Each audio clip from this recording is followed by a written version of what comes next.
Hello everyone, welcome to the Doctorate Compass. আমি doctor Nargis Akter. আমাদের দেশের সাধারণ মানুষের একটা ওল্ড স্কুল ধারণা আছে যে ব্যাংক অ্যাকাউন্ট ফ্রিজের ঝামেলা কিংবা ট্যাক্সের অডিট তো শুধু বড় বড় ব্যবসায়ী বা কোটিপতিদের জন্য হয়। আমি যদি ব্যাংক এরিয়ে সরাসরি ক্যাশ টাকায় বা নগদ টাকায় লেনদেন করি তাহলে তো আমি সম্পূর্ণ সেফ। আজকের এই অত্যন্ত স্পেশাল এপিসোডে একজন ফাইন্যান্সিয়াল ডক্টর এবং কর্পোরেট গভর্নেন্স এক্সপার্ট হিসেবে আমি আপনাদের এই মারাত্মক ভুলের স্বর্গ থেকে বের করে নিয়ে আসতে চাই। বর্তমান ডিজিটাল রেগুলেশন এবং 2026 সালের নতুন ব্যাংকিং কমপ্লায়েন্স ট্রেল অনুযায়ী ক্যাশ টাকা বা আনঅফিসিয়াল ক্যাশ সোর্স মেনটেন করাটাই এখন আপনার জীবনে সবচেয়ে বড় আইনি বিপদ ডেকে আনতে পারে। সেন্ট্রাল ব্যাংক এবং জাতীয় রাজস্ব বোর্ডের অটোমেটেড ট্র্যাকিং সিস্টেম এখন সরাসরি প্রতিটা ব্যাংকের ক্যাশ কাউন্টারের সাথে লিঙ্কড। আজ আমরা ডিকোড করব ক্যাশ লেনদেন এবং আনঅফিসিয়াল আয়ের ক্ষেত্রে এমন 5টি কঠোর নিয়ম যা না জানলে যে কোনো দিন আপনার মোবাইল ফোনে ব্যাংক থেকে হোল্ড নোটিশ বা ট্যাক্স অডিটের রেড ফ্ল্যাগ চলে আসতে পারে। Let's break it down. The 5 hidden laws of cash audit in Bangladesh. যখন আপনি আপনার অ্যাকাউন্টে বড় অঙ্কের ক্যাশ ডিল করেন তখন ব্যাক এন্ড অ্যালগরিদম এই 5টি জায়গায় ট্রিগার হয়। Number 1, the CTR trigger limit.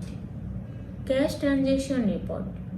আপনি আইন অনুযায়ী বাংলাদেশে যে কোনো ব্যাংক অ্যাকাউন্টে যদি একদিনে 10 লাখ বা তার বেশি ক্যাশ টাকা ক্যাশ ইন অথবা ক্যাশ আউট হয় তবে ব্যাংকের ক্যাশ কাউন্টারের সফটওয়্যার অটোমেটিক্যালি একটি CTR cash transaction report generate করে BFIU এর সার্ভারে পাঠিয়ে দেয়। আপনি কোনো ক্রাইম না করলেও আপনার আয়ের প্রপার পেপারওয়ার্ক না থাকলে এই রিপোর্টটি আপনার অ্যাকাউন্টকে অডিটের আন্ডারে নিয়ে আসে। Number 2, the CTR fragmentation mistake. টাকা ভেঙে জমা দেওয়ার ফাঁদ। অনেকে চালাকি করে ভাবেন আমি একবারে 10 লাখ টাকা জমা দেব না, আমি 3 দিনে 3 লাখ এবং 4 লাখ টাকা করে ভেঙে জমা দেব। মডার্ন রেগুলেটরি সিস্টেমে একে বলা হয় স্ট্রাকচারিং বা স্মার্ফিং।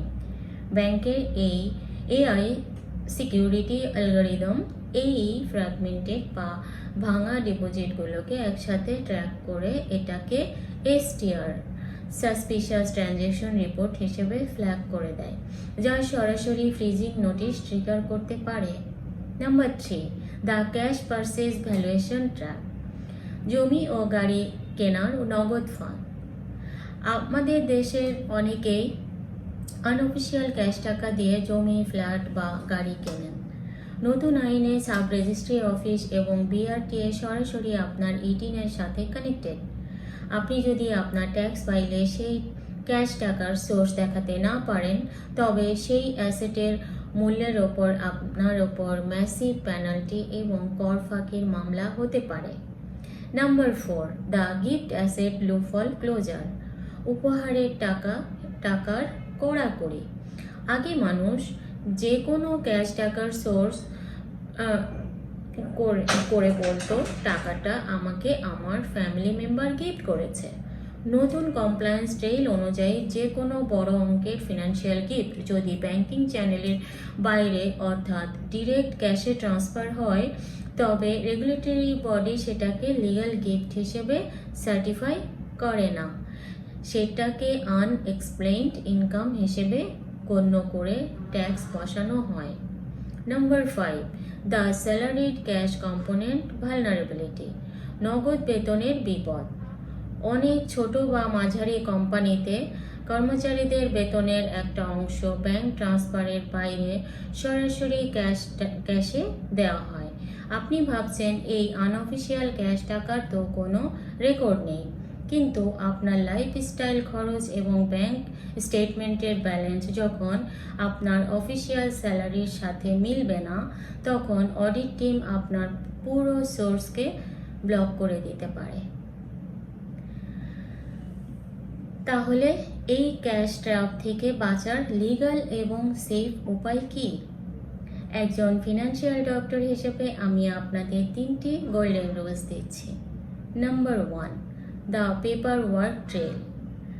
আপনার অ্যাকাউন্টে যে কোনো বড় ক্যাশ ডিপোজিট করার আগে তার সোর্স ডকুমেন্ট রেডি রাখুন, যেমন কৃষি পণ্য বিক্রির রসিদ, জমি বিক্রির বায়নাপত্র অথবা ডিক্লেয়ার্ড ফ্যামিলি সেভিংস।